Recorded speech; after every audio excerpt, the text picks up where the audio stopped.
Hey guys, I'm back again. So we'll be picking up in Mark 5:35. Okay, so join me in the amplified version and we'll be starting in Mark 5:35. Awesome. So while he was still speaking, some people came from the synagogue official's house saying to Jairus, "Your daughter has died. Why bother the teacher any longer?" Overhearing, so now we're just remembering that Jairus had come just before Jesus healed this woman. He had come to Jesus and asked him to come over and lay hands on his daughter. Okay, so overhearing what was being said, Jesus said to the synagogue official, "Do not be afraid, only keep on believing." So now look at this. She is dead. Okay, it's like, again, the realm of the impossible. But God has still called us to believe when things seem impossible because he can do it. Even with Lazarus, he waited not only till he died, he waited 3 days. On the fourth day, he raised up Lazarus. Okay, so when technically the body is not technically, the body is decomposing. Okay, so, and also if you see in this ministry, Jesus is always, he's speaking not as a man. He's speaking as a man, but he's not speaking as man. He's speaking as God. Okay, so just keep that in mind when you're listening to this. So do not be afraid, only keep on believing in me and my power.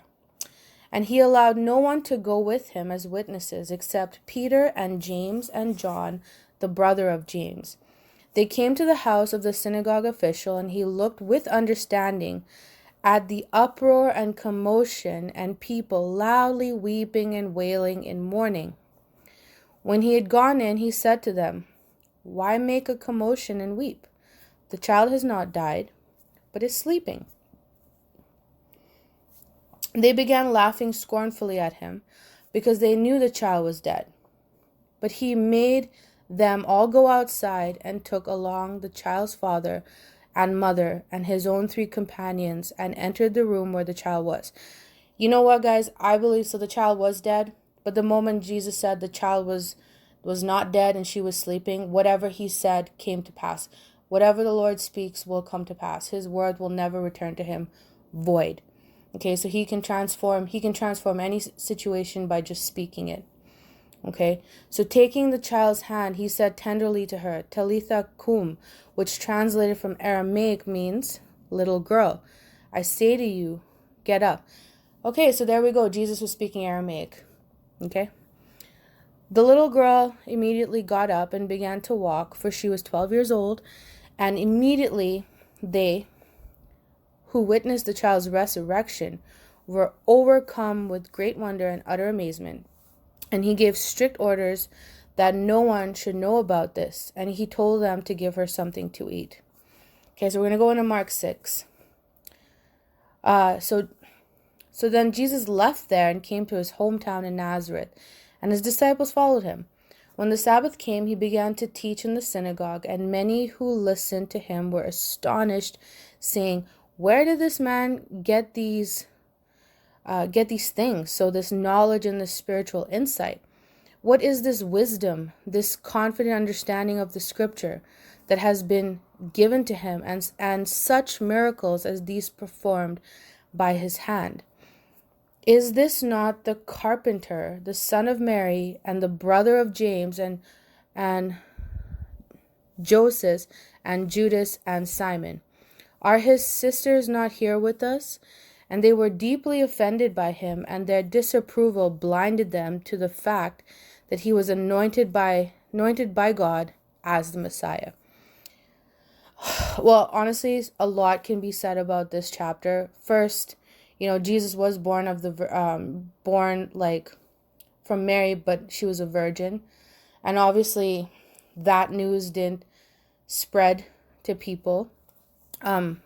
People here, and I feel like Jesus just, he did, like, things were always said in parables. Okay, and it's ironic that these people all are in the synagogue and they're studied and they're learned, and they still don't understand the Messiah when he was face to face with them, although Jesus did fulfill many of the scriptural prophecies, all of the scriptural prophecies of his coming. Kind of weird, right? But anyways, Jesus said to them, a prophet is not without honor, respect, except in his hometown and among his relatives and in his own household. And he could not do a miracle there at all because of their unbelief. There you go. Miracles are linked to faith. Okay. Except that he laid his hands on a few sick people and healed them. He wondered at their unbelief, because he'd been walking so much. He's been doing so much in and around the towns and healing people, and I mean, word spreads, right? And although he's doing these amazing things and he comes to his own hometown, they still disapprove of everything, even after all the power he's displayed.